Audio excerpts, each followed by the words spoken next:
কি দেখছি আমরা? মায়ের চোখে জল।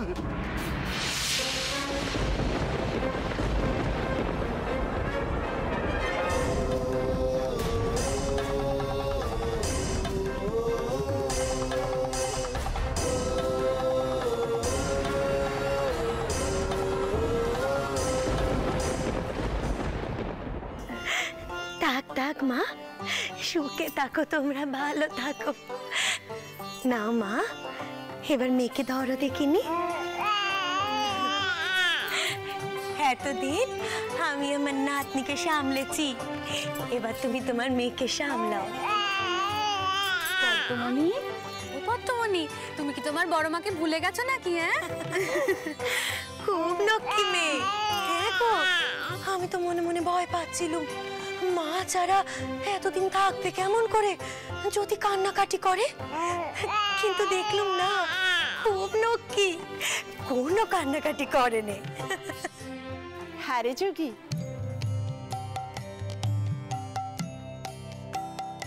এখানকার সব কাপড় ভালো তো? দেখি বড় মা। তাক তাক মা, তাক। বড় মা, কদিন বাদে দেখলুম তোমায়, তুমি ভালো আছো তো? হ্যাঁ মা। হ্যাঁ বড় মা, এদিককার সব খবর ভালো। তবে তোমরা যে জনার্দন প্রীতিষ্ঠে উৎসবের আগে ফিরে এসেছো, এতে খুব ভালো হয়েছে। জানো তো বড় মা, সুবলা তো আবার কদিন থাকবে না, সে দেশে যাবে। আর কর্তার ইচ্ছে এবারের উৎসব বেশ বড় করে করবেন। বেশ তো, হোক না। মার বাড়িতে দোল দুর্গোৎসব হবে, আনন্দ উৎসব হবে, এ আর নতুন কি?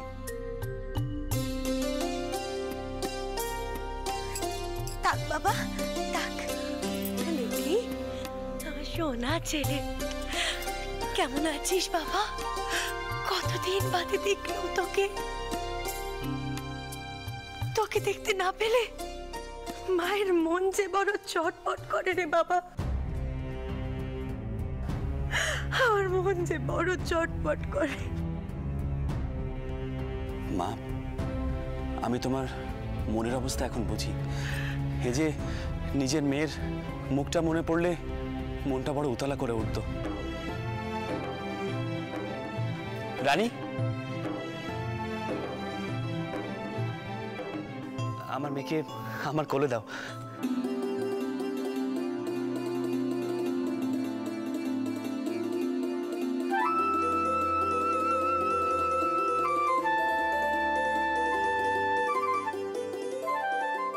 নাও, ধরো।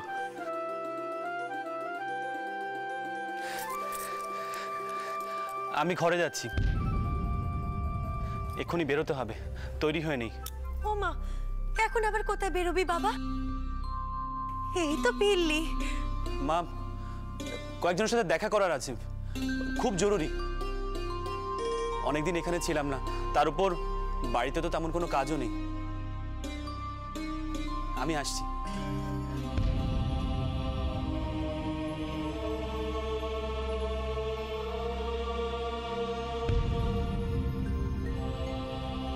কি রে, তখন থেকে তোরা তো পুতনিকে আগলাচ্ছিস। দিদিকে নি, দিদিভাইকে একটু দে না। এচো এচো এচো, নকি মেয়ে আমার।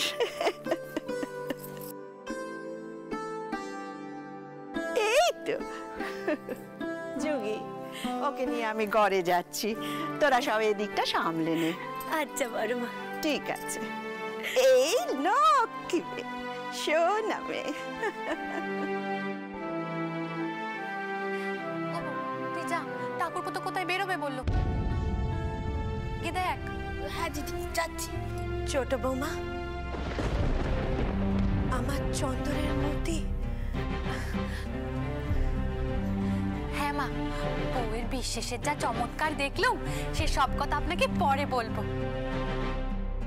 তবে যেই উদ্দেশ্যে গেছিল সেটা কি গো বউরা, তোমাদের তীর্থযাত্রা কেমন হলো?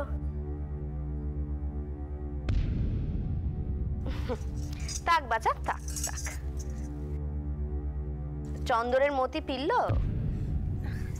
থাক বাছা, থাক থাক। সে অনেক কথা ছোট খুড়িমা, অনেক অভিজ্ঞতা হয়েছে। আপনি বসুন, সব কথা কইছি। ও বউ, তুই দাঁড়িয়ে রইলি কেন? যা, ঠাকুরপুর কি নাকবে না নাকবে দেখ কে। হ্যাঁ দিদি, যাচ্ছি। কই সরোজ বউকে তো দেখতে পাচ্ছি না। সে নেই বাচ্চা। কিছু মনে করো না, সে বাচ্চা বিয়ানোর আগে বাপের ঘরে যতন খেতে গেছে।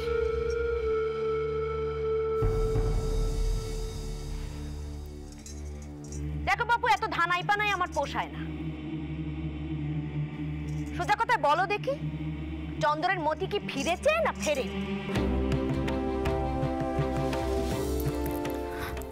আপনি কোথাও বেরোচ্ছেন নাকি? এই তো সবে ফিরলেন, একটু বিশ্রাম তো নিতে পারতেন। আমি বরং হেসেলে গিয়ে আপনার জন্য খাবার নিয়ে আসি, আপনি বরং খেয়ে যান। না রানী, এখন খাবার সময় নেই, আমাকে এক্ষুনি বেরোতে হবে। অমন তাড়াহুড়ো করে যাচ্ছেন কোথায়? রামমোহন বাবুর কাছে যাব। অনেকদিন তার সাথে সাক্ষাৎ হয়নি, গিয়ে দেখা করে আসি। আর তীর্থযাত্রায় গিয়ে যে অভিজ্ঞতা হলো সেটা তাকে জানানো দরকার। কি কইবেন তেনাকে? তুমি যা বলেছো সেই কথাগুলোই বলবো। রানী, তুমি পাথরের সামনে দাঁড়িয়ে যে গানখানা গাইছিলে,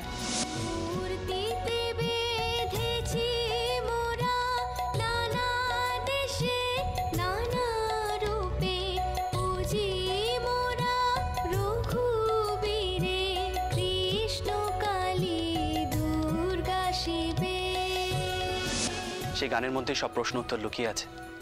আমি সেটা বুঝতে পেরেছি, আর সেটাই ধ্রুব সত্য। তিনি বুঝবেন আপনার কথা? রানী, তিনি জ্ঞানী মানুষ।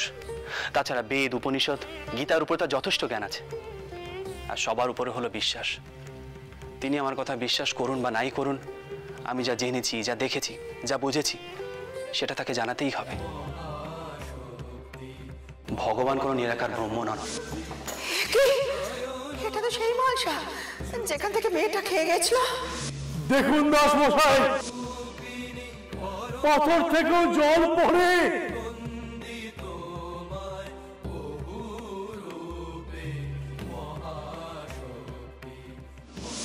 সেটা আজ আমি মনে প্রাণে বিশ্বাস করি।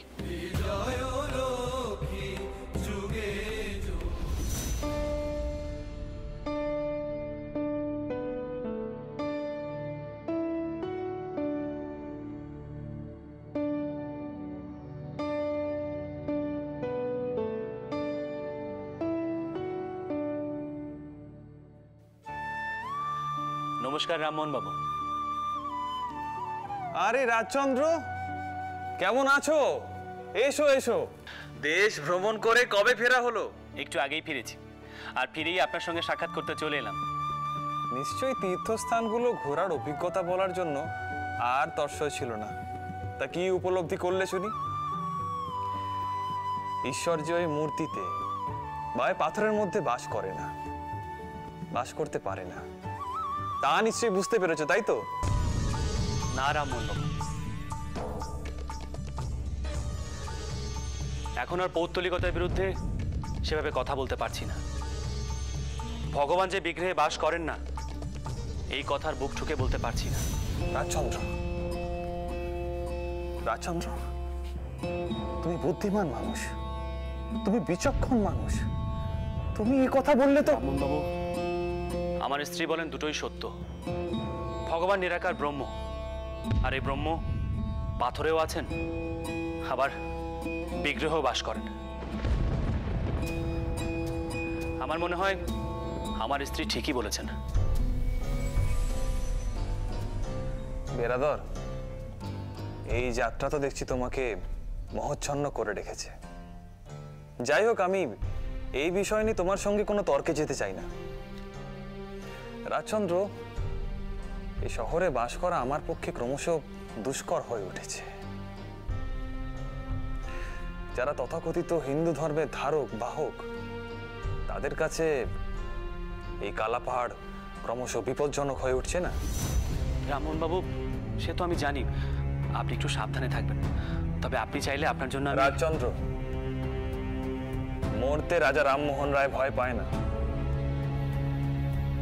কিন্তু কিন্তু আমার যে অনেক কাজ পড়ে আছে, সেই কাজগুলো যদি সম্পূর্ণ না হয় আমার আমার সেটাই চিন্তা বেরাদর। কি হয়েছে আপনার বলুন তো? আপনাকে বড্ড ক্লান্ত আর চিন্তিত লাগছে। দেখুন, দীর্ঘদিন আমি এখানে ছিলাম না, যে কারণে আপনার কোনো খবর রাখতে পারি না না, তেমন কিছু নয় রাজচন্দ্র। তোমার যদি বিশেষ কোনো কাজ থেকে না থাকে তাহলে একটু অপেক্ষা করে যেতে পারো। বহুদিন পর দ্বারকানাথ আসছে। দ্বারকানাথ মানে ঠাকুর বাড়ির দ্বারকানাথ? ঠিক ধরেছ। বেশ, তাহলে কিছুক্ষণ অপেক্ষা করেই যাই। ব্রাহ্মণ বাবু, দ্বারকানাথের মধ্যে কেমন যেন একটা চাপা আগুন আছে, দেখে মনে হয় সবসময় এগিয়ে থাকতে চায়। গোড়া সাহেবদের সঙ্গেও সমানে সমানে টক্কর দিতে চায়। সেই যেন নতুন বাংলার প্রতীক। ঠিক বলেছ রাজচন্দ্র, দ্বারকানাথ বাঙালির নতুন প্রজন্মের প্রতীক। অল্প বয়সে তার দূরদৃষ্টি অনেকখানি। রাজচন্দ্র, আমার মাঝে মাঝে মনে হয় এই যুগ পাল্টাবে, ধর্মচেতনার পরিবর্তন হবে, দূর হবে অন্ধ কুসংস্কার। তবে জানি না সে দিনটা দেখার জন্য আমি থাকবো কিনা। কি গো চন্দ্রবাবু, দেখে তো মনে হচ্ছে কোনো উৎসব হচ্ছে। উৎসবই তো। আপনি ফিরে এলেন, রঘুবীর সব ঠিক করে দিলেন। এটা উৎসবের সময় নয়? আর যদি ধরো অসময়ে ঝড় ওঠে, সেই ঝড়ে সব প্রদীপ নিভে যায়, তখন সেই উৎসবের আনন্দ তুমি ধরে রাখতে পারবে তো? কি কি হয়েছে? আবার কোনো খারাপ খবর আছে? যতক্ষণ না আপনি নিজের মুখে আপনার দোষ স্বীকার করছেন, আপনার মুক্তি নেই। এই, নিয়ে যাও চাটুর্য মশাইকে। চন্দ্রবাবু, এই ঘর, এই জমি, এই গাঁয়ের বাস এবার আমাদের ওঠাতে হবে। কি বলছেন আপনি এই ভর সন্ধ্যেবেলা? কেন এমন কুচিন্তে আপনি? বাবা বাবা, ওরা আবার আসছে। জমিদারের নায়েব লেঠেলরা, ওরা কি আমাদের উৎখাত করবে? এই বাড়ি ছেড়ে কি আমাদের অন্য কোথাও গিয়ে থাকতে হবে? না না, একদম নয়, একদম নয়। চুপ কর, চুপ চুপ। এমন কথা মুখেও আনবি না, রাম, আমি বলে দিই। মশাই,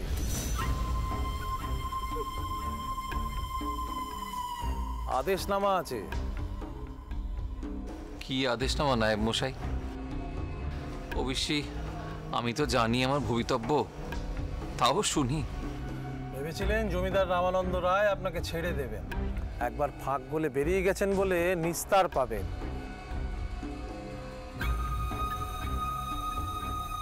আপনি জানেন না জমিদার বাবু কিভাবে প্রতিশোধ নেন? জানি বই কি, তাই বলে মিছে সাক্ষী দেব? ধম্মে সইবে? ধম্ম? আগে নিজে বউ বাচ্চা নিয়ে বাঁচুন, সুস্থভাবে খেয়ে পড়ে বাঁচলে তবে না ধম্ম চাটুর্য মশাই। যেমন ছিলেন তেমনই থাকতেন।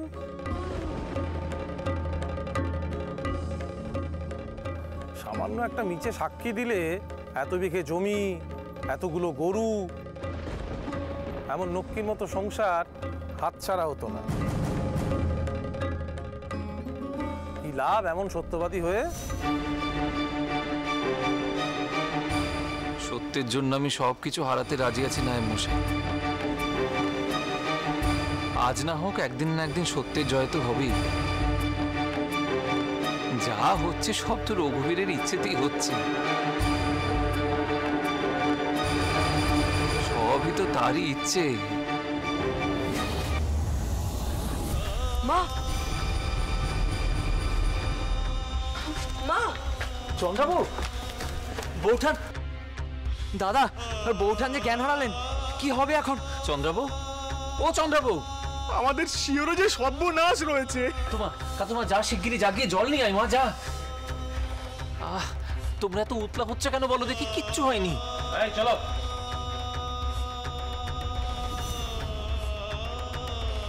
কাতুমা আয় আয় আয়, জল নিয়ে আয়।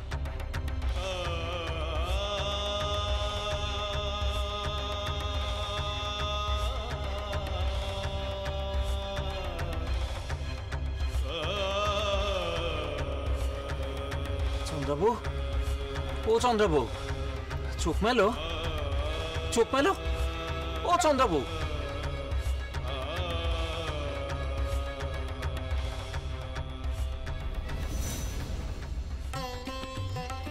ওই মনে হচ্ছে দ্বারকানাথ আসছে।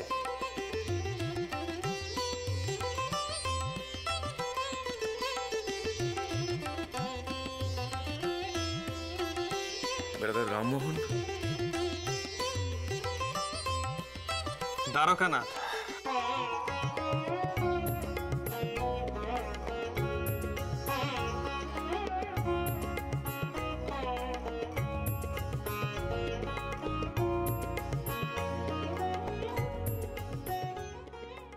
ব্রাদার রাজচন্দ্র আছেন দেখছি।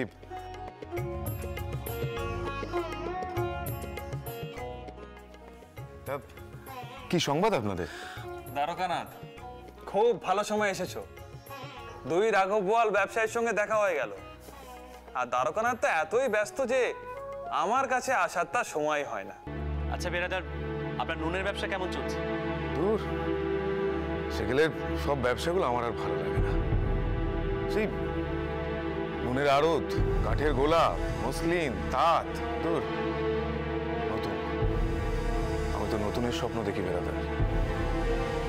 কলম্বাসের মতন পালতোলা জাহাজ নিয়ে আমি বিলেত যাচ্ছি। ভারতের মুক্ত, ঢাকার মসলিন, রাজস্থানের ময়ূর, কাবুলের কৌস্তভী। সেখানে ব্রিটিশ, ইটালিয়ান সাহেব মেয়েরা আমাকে নিয়ে ছিনিমিনি খেলছে আর বলছে, look at this young rich Prince Dwarkanath Tagore. এই না হলে জীবন। আমাকে আরো নতুন নতুন ব্যবসা করতে হবে। আমি তো ভাবছি তার আগে ব্যাংক খুলবো, দ্রুত মুনাফা হবে, আর সেই টাকা দিয়ে মসলিন আর কস্তুরীর রফতানির ব্যবসা করব। ব্যাংকের ব্যবসা? কিন্তু আপনি তো জানেন হিন্দুস্তান ব্যাংক সেভাবে চলেনি। হ্যাঁ জানি, সেই ভুল করলে আর হবে না। আমাকে চেষ্টা করতে হবে। ধীরে বেরাদর, ধীরে। আগে সুস্থির হয়ে বসো তো ভায়া। তোমার এই ব্যবসার বুদ্ধিগুলো এভাবে এত সহজে বোঝা যাবে না। বসো।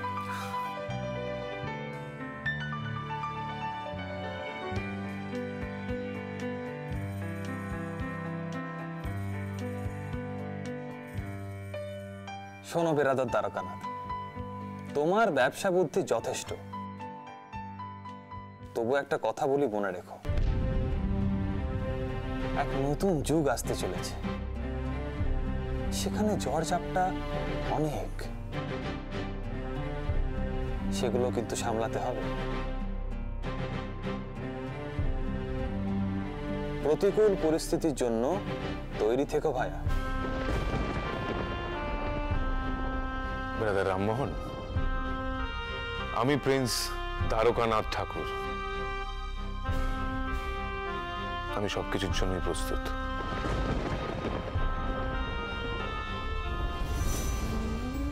বউ, তুই কেমন দাঁড়া মেয়ে রে?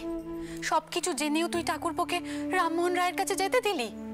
ওই বিদম্মী লোকটাই কিন্তু ঠাকুরপোর মনে বিষ ঢুকিয়েছিল। ভগবানের কৃপায় আর তোর বিশ্বাসের জোরে ঠাকুরপো ঠিক পথে এসেছিল। এরপরেও তুই... আমার যদি বিশ্বাস থাকে তবে তিনি আর ভিন্ন কথা বলবেন না। তিনি বলেন রামমোহন রায় নাকি অনেক বড় মাপের মানুষ। তিনি মেয়েদের দুঃখে কষ্ট নিয়ে ভাবেন, সতী হওয়া বন্ধ করতে চান। অমন একজন মানুষের সাথে আমি তেনাকে মেলামেশা করতে বারণ করি কি করে বলো তো দিদি? আর আমি বারণ করলেই বা তিনি শুনবেন কেন? তিনি তো আজ নিজে বিশ্বাস করেছেন দেবতা সর্বত্র আছে, পাথরেও আছে, আবার বৃক্ষেও আছে। যদিও রামমোহন রায় মনে করেন এই তীর্থযাত্রা আমাকে মোহবিষ্ট করেছে, পরিবেশ পরিস্থিতি অনেক সময় মানসিক পরিবর্তন ঘটায়। এই বাজে কথা আলোচনা করার জন্য ওখানে এতক্ষণ বসেছিলে, আর এখানে আমরা অপেক্ষা করছিলাম। বোঠান, যত যাই হোক রামমোহন রায়ের সঙ্গ পাওয়া কিন্তু ভাগ্যের ব্যাপার। আজ সেখানে নতুন নতুন ব্যবসার কথা হচ্ছিল। জানেন বোঠান, আজ বহুদিন পরে মনের ভেতরে ব্যবসা বাড়ানোর তাগিদ অনুভব করলাম। আমি কালই রামমোহন বাবুর সঙ্গে এই নিয়ে কথা বলবো। কাল? কাল তো বাড়িতে জনার্দন প্রতিষ্ঠা দিবসের উৎসব, সেটাও ভুলে গেলে তুমি? কালকের দিনটি অন্তত বেরিও নে, কালকের দিনটি বাড়িতে থেকো, কেমন?